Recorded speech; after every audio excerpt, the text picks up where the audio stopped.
Hello, everyone, and welcome back. We're progressing in this story, and I am truly loving spending this time with you. Um, and I have really enjoyed the comments that some of you have been leaving, very insightful comments, and I so appreciate that. It really helps to build interest when we really get involved in a story. And if you're like me, I'm always trying to figure out when I'm reading a book what the author's going to do with this story, where he's going to take it, what he's going to do with these characters or plot. And I like to get involved, and that's how I get immersed in stories. So I hope you'll do the same with mine. So let's get into this, and we'll see. This is, I believe, going to be a session episode 5. And we're just getting into this book. As you can see, we've just got this much done. We've got a lot to go. There's a lot of story here. Don't leave too early or you're going to miss the really good parts. Here we go. Victoria wedged her phone between her chin and shoulder and answered Jessica's question.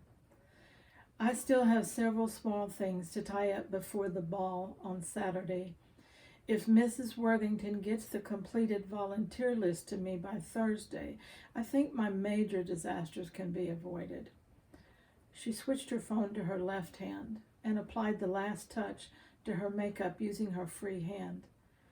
She'd not been sure about the plum lip gloss when the cosmetic assistant added the item to her purchase that afternoon. Now she was glad she'd kept the girl's selection. The glossy hue lent just the right amount of tinted shine to her lips. She scanned her disorderly bedroom for her missing shoe. If clutter were the latest fad in interior arrangement, she would have a designer's dream. How she could keep everything in her public life pigeonholed and nothing in her private sanctum in order was a mystery. Victoria, are you listening to me? Jessica asked. I'm sorry, Jessica, what were you saying? I asked if you wanted to have dinner with me tonight. I met 2 really sweet guys this week, and I'm taking them to dinner. Both of them? Sure, why not? Come on, Victoria, I guarantee you'll have fun. Stephen is a stockbroker, and Randy is with the IRS. You have something in common with both of them, money. Thanks anyway, but I already have plans for this evening. Why don't you and I do lunch tomorrow? I don't know how you can pass up this opportunity, but sure, let's do lunch. How about we try the new French restaurant, Desiree's? It's just a few blocks from your office. You know which one I mean? Yes, sounds great. How does 11:30 sound? Maybe we can avoid the heavy lunch crowd and long wait. Perfect. See you tomorrow.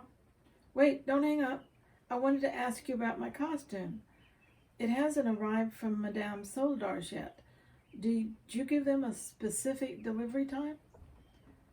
Victoria rolled her eyes as she listened to Jessica's probable reasons for why her costume was taking so long to be delivered. I'm not really worried. I just wanted time to try it on and make an exchange if the fit isn't right for me. What did you choose? Believe me, said Jessica, I made the best choice possible. Don't you trust me? Of course I do. I just don't like surprises. Sorry, I've got to run. I'll see you at lunch tomorrow. Bye now. Wait, Jessica. Jessica. Victoria let out a long sigh. Sometimes her friend could be very exasperating. She knew without a doubt Jessica was a disaster looking for an opportunity. The knot in her stomach hinted toward the possibility she and her costume might be the next episode. Pressed for time, she decided to pin Jessica down tomorrow and settle the costume issue then. Despite her overzealous personality, Jessica was a genuine friend.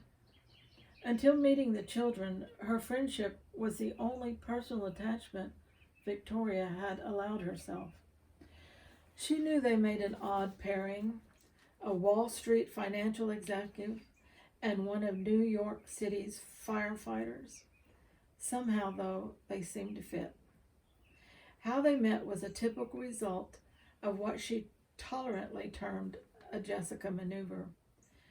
Jessica had managed to talk Miss Temple into giving her an appointment under the guise of needing some commercial acquisition assistance. As things turned out, the assistance was in the shape of a very large contribution to a charity known as Sisters for Sisters. Jessica's passionate advocacy convinced Victoria to support the program for troubled girls. Before the ink had dried on her donation check, she'd also found herself commandeered to supervise 2 fundraisers and 1 picnic. Jessica was one of those people to whom you could not say no. The kind, if you were fortunate, you called friend. Smiling at her musings, she slipped diamond studs into her ears and studied her reflection in the expansive mirrors covering her closet doors. The yellow sheath dress gave her the casual and cheerful image she wanted, more feminine than her usual business attire and more suited to the event of the evening. Soft, shiny hair hung in loose curls past her shoulders. The problem of keeping the soft tendrils out of her face was solved with ivory and gold hair combs. How tenaciously she clung to this one secret vanity. The long silken strands reminded her of her mother, whose straight platinum hair had hung nearly to her waist. Odd how that one thing stood out in her memory so clearly. Tossing her head, she watched her curls bounce and then settle onto her shoulders. She loved the hair, which at times could be a curse. When left unrestrained, it became a catalyst, attracting too much attention. Her male peers equated long golden hair with dumb, helpless females. To alleviate the problem, her stylist obscured its length in intricate braids.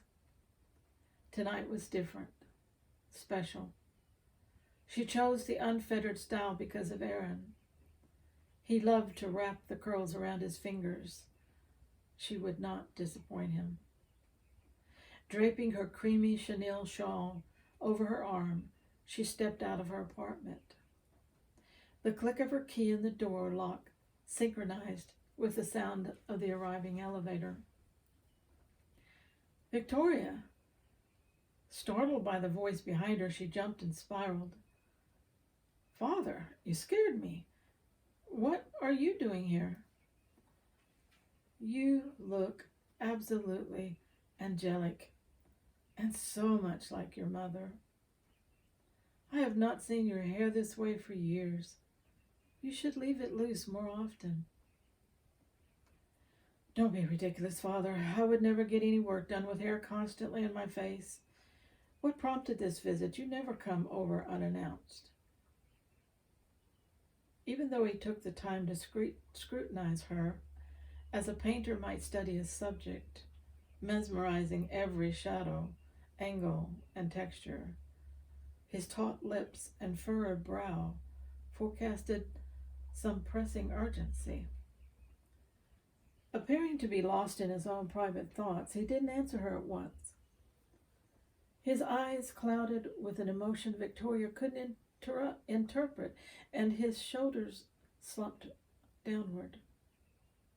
Her father always radiated a vibrant, driving energy other men envied, but tonight his skin looked shallow, his eyes drained. His weariness reminded her of the afternoon he'd hurried her through the signing of those obscure documents. 2 weeks had passed since then. She intended to pin him down for an explanation of his odd request and his apparent ill health. A convenient time never presented itself. Nevertheless, looking at him now, she knew she should have made that effort. He stepped toward her, closing the distance between them. My timing has been inconvenient lately. I apologize. He looked down at his feet, his voice trailing a little. I just dropped by to talk with you. Nothing serious, just talk. Victoria pondered the pensive tone. He sounded regretful. Why? Surely there was more to this visit than he was explaining. You've been acting odd lately, Father. Is everything okay at the office? He lifted his head and gave her a reassuring smile. Yes, everything is fine. I thought perhaps we might spend some time together. It's been a long while since we've done that. I was hoping. Before she could anticipate his next action, he clasped his large hands around her shoulders and pulled her tight to his chest. She froze. The last time she'd been hugged by her father, she'd been a grieving 12-year-old. She remembered how warm his chest had been against her tear-dampened cheeks, and how she'd wanted him to hold her tighter. But her father was not a demonstrative man, and he had released her long before his warmth had reached her heart. This embrace ended just as quickly. Only this time, a trickle of warmth did reach her heart. An unfulfilled longing slipped in also. Whether hers or her father's, she didn't know. I'll see you tomorrow, he said as he stepped away from her. Taking 3 dragging steps toward the elevator, he stopped and turned back. An obscure emotion sculptured his face with worry lines. Victoria, you do know I love you, don't you? Whatever happens, please remember how important your happiness is to me.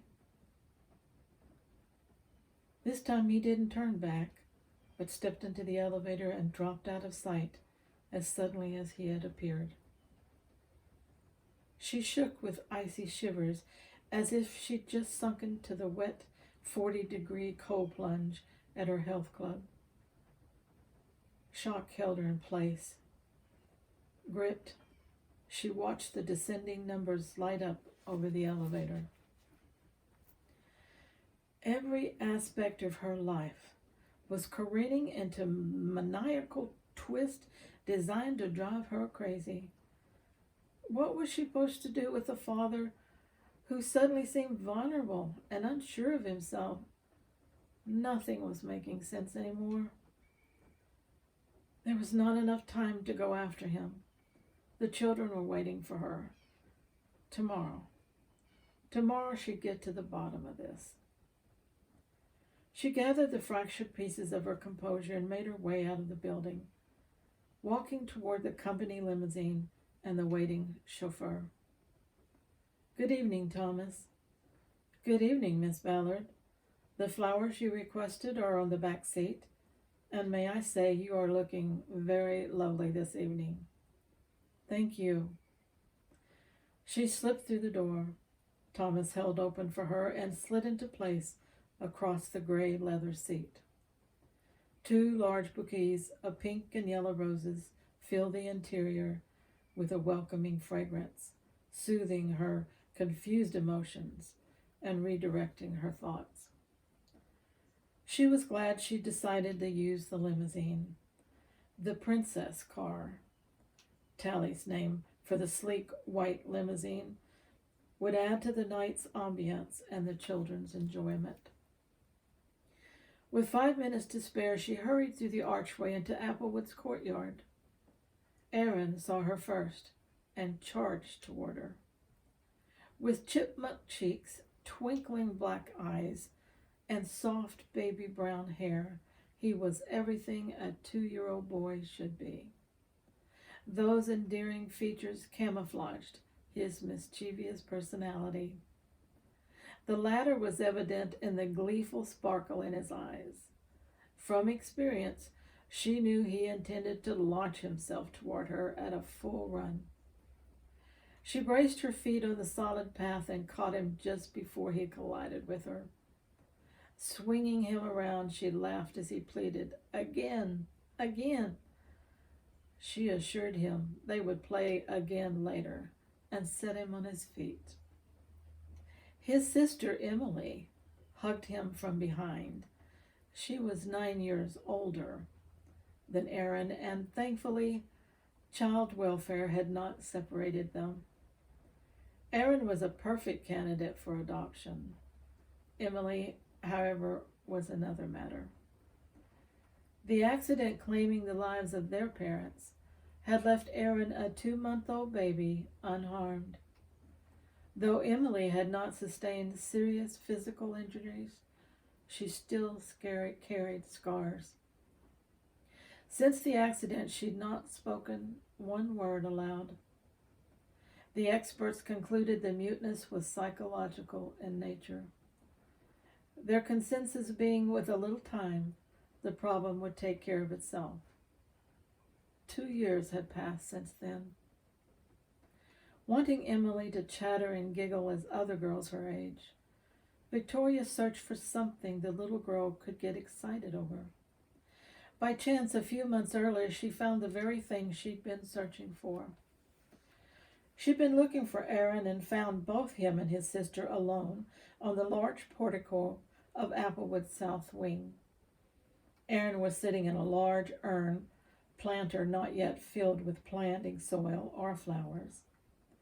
Emily was amusing him by dancing to music she composed in her head.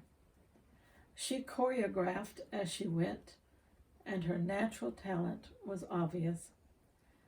The next day, Victoria checked out several dance studios and enrolled Emily in Montclair's School of Dance. Tonight was her first recital, and everyone was excited.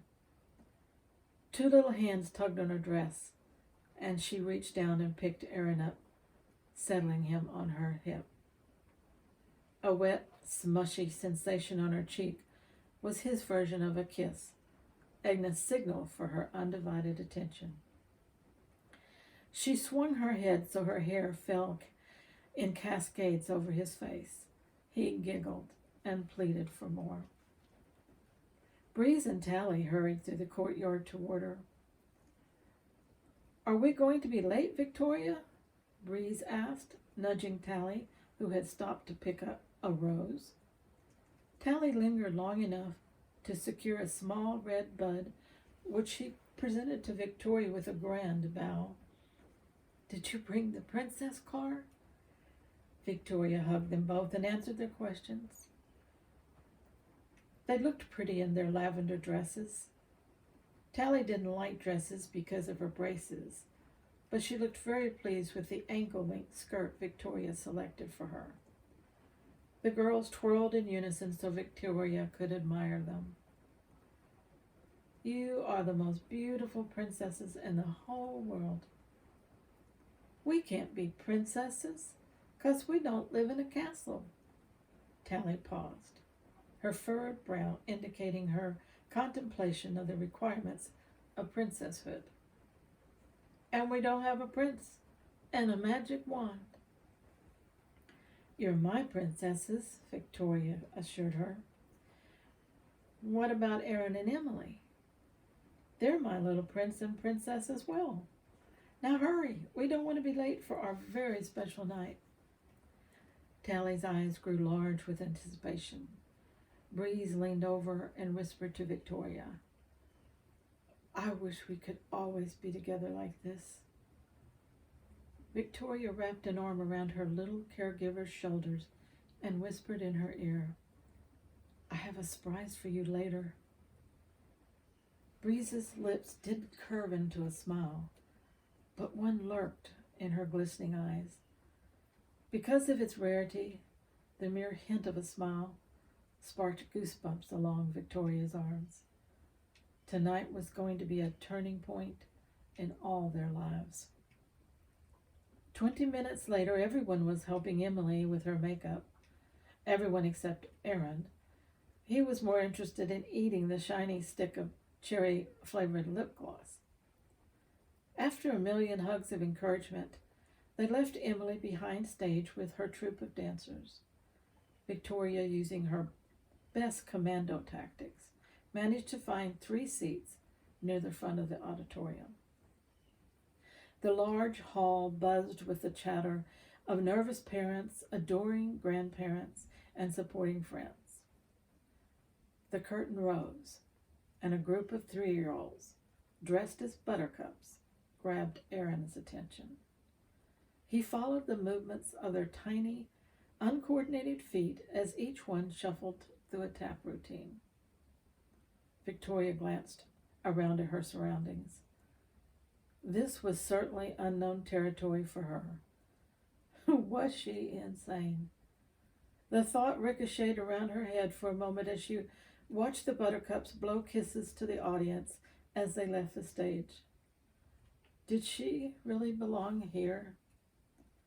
Thunderous applause rescued Victoria from her self-doubt. Then Emily and her group took their positions. Emily was adorable in her white silk blouse, black satin shorts, top hat, and tap shoes. A red sash and black cane added the pizzazz. Poised at center stage, she was flanked by 10 other girls of similar age. As the music started, the 11 dancers began to interpret its rhythm. All the girls did very well, but there was no doubt the real talent belonged to the lead dancer. Emily executed her routine without hesitation or uncertainty.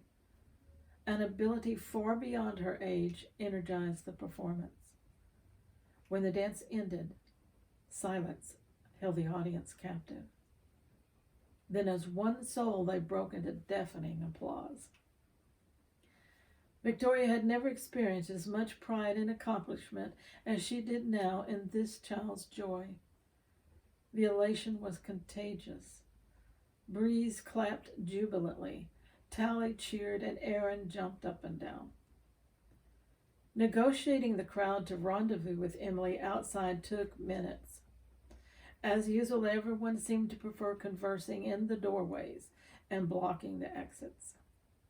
Finally, with her 3 chargers in tow, she spotted Emily.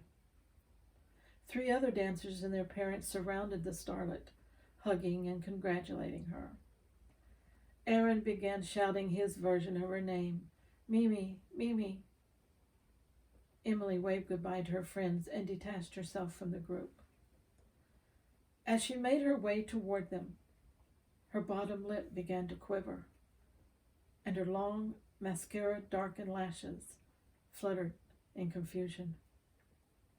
Victoria swallowed dryly, trying to mask her concern, as Emily's eyes changed from orbs of beaming joy to swirling pools of pain. Her short, gasped breaths tore at Victoria's heart. She was helpless to prevent what had been too long in coming. This precious child was drowning in an emotion she no longer disallowed. Whatever had fractured the barrier was unimportant. Emily was at the mercy of her repressed grief, a relentless force, defying containment in its fury to be free. Setting Aaron on his feet, Victoria hurried to wrap her arms around Emily, holding her as tightly as she dared. The first racking sobs shook the child's slender body. People stared, but kept a polite distance. At last, she quieted, and then backed away from Victoria's embrace, rubbing the moisture from her cheeks. Victoria watched another transformation as Emily's pale and trembling lips widened into a serene smile full of hope and acceptance. I danced. I danced for my parents, Victoria. Do you think they would have been proud of me? Oh, yes. The proudest parents ever. Always celebrate your memory of them with joy and happiness, Emily. It's the best way to keep them close in your heart. What followed next was pandemonium. Emily strung out sentences as if there had never been 2 years of silence. She and the other two girls giggled. Holding hands, they twirled, immersing themselves in innocent magic the way only children can do. Victoria stepped a few feet away to sit on a concrete bench. Aaron, pausing twice to look back toward his sister, strode toward Victoria. Crawling onto her lap, he burrowed his little head snugly against her chest. Sucking his thumb, he cast furtive glances at the girls. His world had somersaulted. His only constant, Emily, had changed completely. Only time could teach him that this was not hurtful. She ached for his troubled little heart. As it turned out, huggies, kisses, and tickles from Emily were the perfect medicine for his insecurities. The next part of the evening passed in a blur. The children stuffed themselves with suicide sundaes at their favorite creamery and played in the cavern made up of every conceivable type of tunnel a child could imagine. Midnight was approaching when she ushered everyone into Applewood's playground to sit under the apple tree. The inky night sky twinkled with dazzling points of light, casting their glow over the ethereal, peaceful filling the courtyard. 4 silent children gazed at her with expectant faces. They had never sat in the playground at midnight before. Their little bodies twitched with overwhelming excitement. When she snapped the latch on her purse, they yelped and giggled with nervous anticipation. Taking out 4 pieces of paper, she gave one to each of them. Aaron lost no time shredding his. The girls, squeezing theirs between trembling fingers, never took their eyes off her. When I was a little girl, Victoria began, my mother died in a car accident. My father was a busy man, so I didn't see him often. I was sad and lonely. Since then, there has never been someone special in my life, someone of my very own. Tally broke in, her face puckered and confused. But we're special for you. You said so. You're right, Victoria assured her. But let me finish my story, okay? Tally acquiesced with a cautious nod. One day I came to Applewood on business. Then a miracle happened. There was a little girl sitting under this apple tree. She held 2 ladybugs in her hand and she was talking to them. That was me, Tally emphasized, shaking her sister's arm. Breeze shushed Tally and urged Victoria to continue. Yes, it was. And shortly after, I met Breeze, Emily, and little Aaron. What was the miracle? Breeze asked, opening her hands in a questioning gesture. For the first time, I realized I was missing something in my life. I wanted to belong to someone and to have them belong to me. Do you want us to belong to you? Breeze leaned closer to Victoria, her face serious and guarded. Yes, I do. What you have in your hands are adoption papers. I very much want all of you to adopt me. I want us to be a family. Victoria watched two different expressions dart across the girls' faces. First confusion, and then hope. In the next instant, 3 girls were in her lap saying, "We do, we do." This was the completeness she'd always longed for. She would never need more than what she held at this moment. Life was very, very good.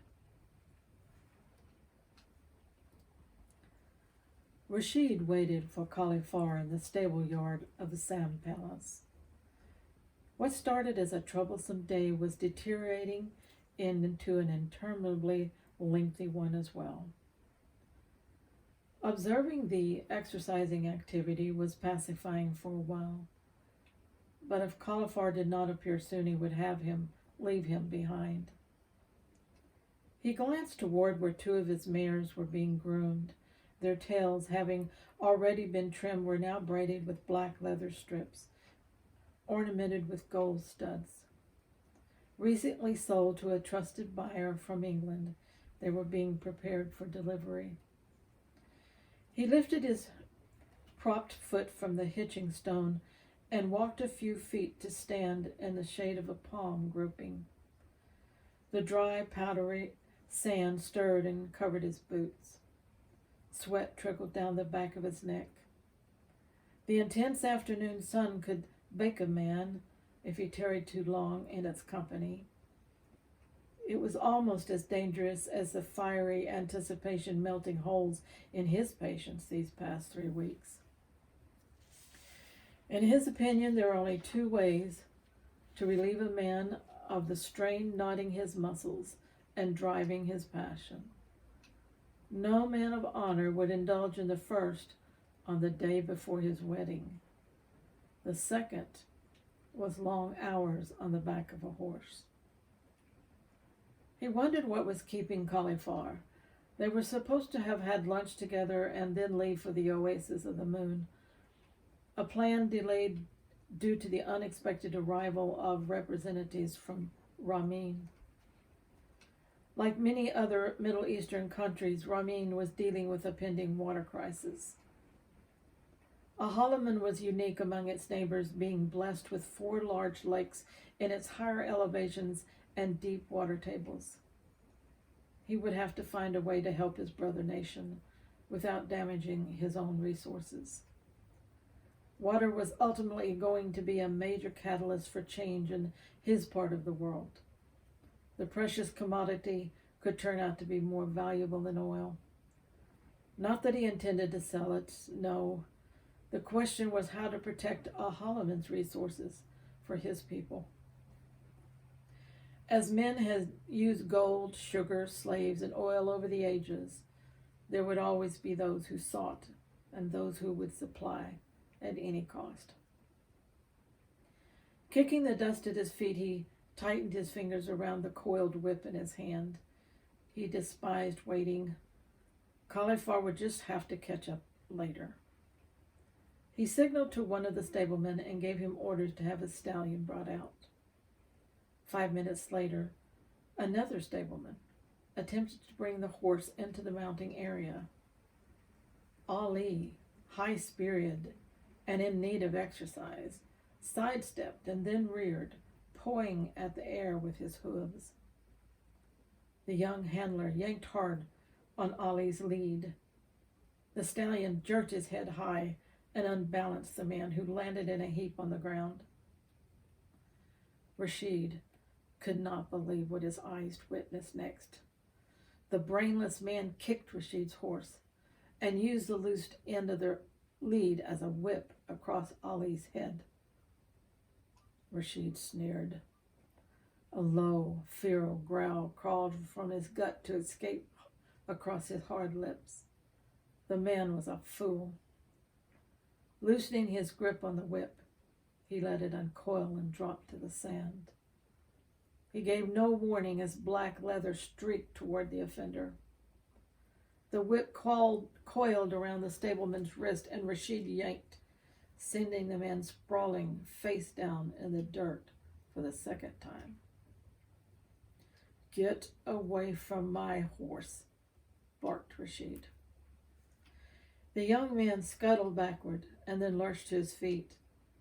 Alarm shaped his expression as he recognized the prince. Rashid shouted for the stablemaster. 3 men sprang through the double gates leading to the mounting yard. The oldest, wiry and lean, stepped forward. Yes, my lord, how may I be of service? Remove this fool from my sight before I have him fed to the jackals. No one mistreats what belongs to me. Yes, my lord. Pardon, my lord. Rashid scowled as the group of men backed away from him and disappeared around the shadowed corner of the compound. Shaking with fury, he drew out the task of coiling his whip. When he was done, he wiped the sweat from his forehead and took slow, measured steps toward Ali. As he drew closer, he stretched his hand forward for the horse to smell. The stallion recoiled with frenzied anxiety. Horses were valiant animals, but they reacted like prey when threatened. Right now, Rashid knew Ali viewed him as the hunter, someone to avoid distrust.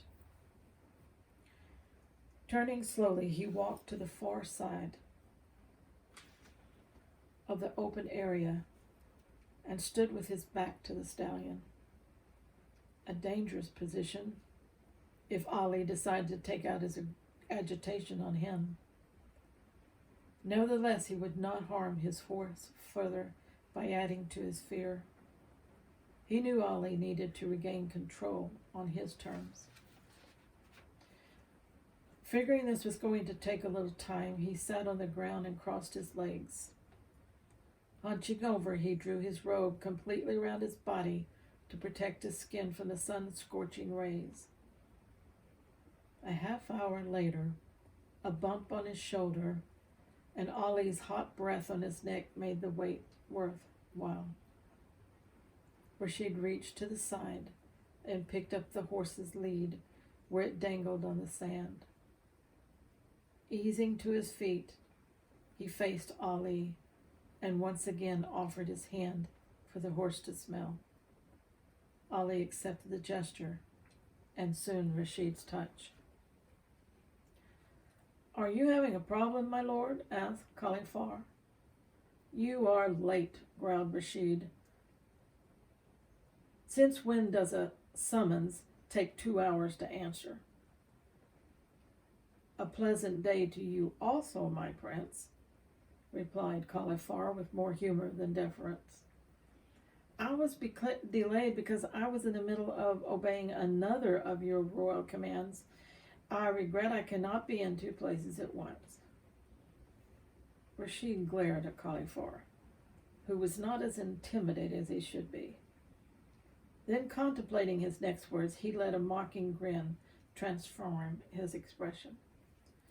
One day, my friend, you are going to force me to remove your inflated head. Did I transgress, my lord? Khalifar dropped to his knees and prostrated himself to the ground. My head is yours with but one condition. What kind of condition? Well, the sacrifice will need to improve your disposition, my lord.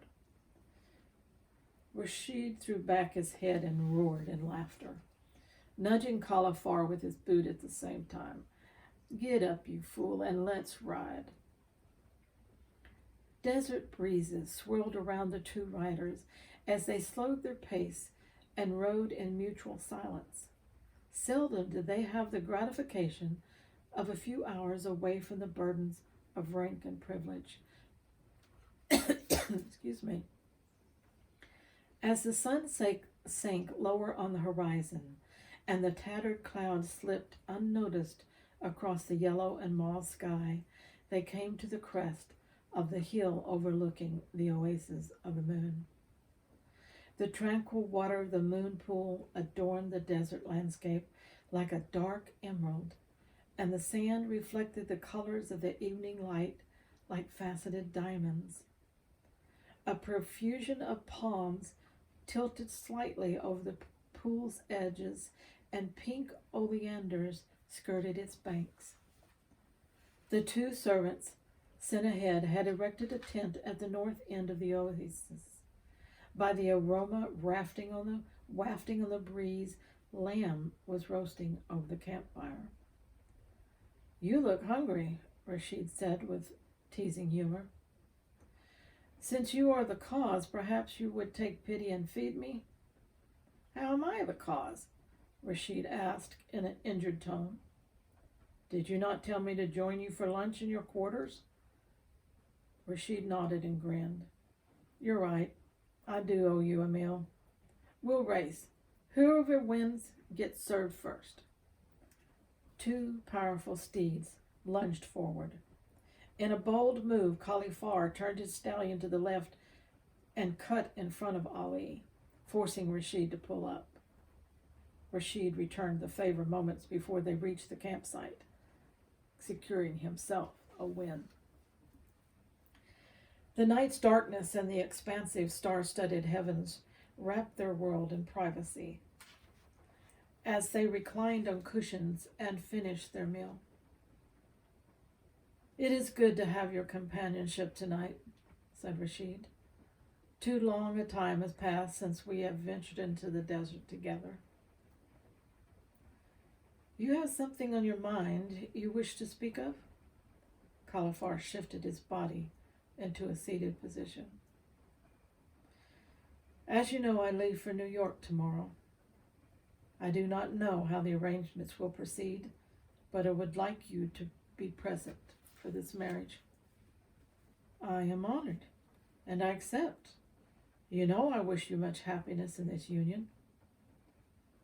Rashid pushed his legs out and crossed them at the ankles. Turning his head, he faced Khalifar. "I wish to thank you for being both father and brother to me. I know I would not be the man I am today if you had not been there to temper my youth.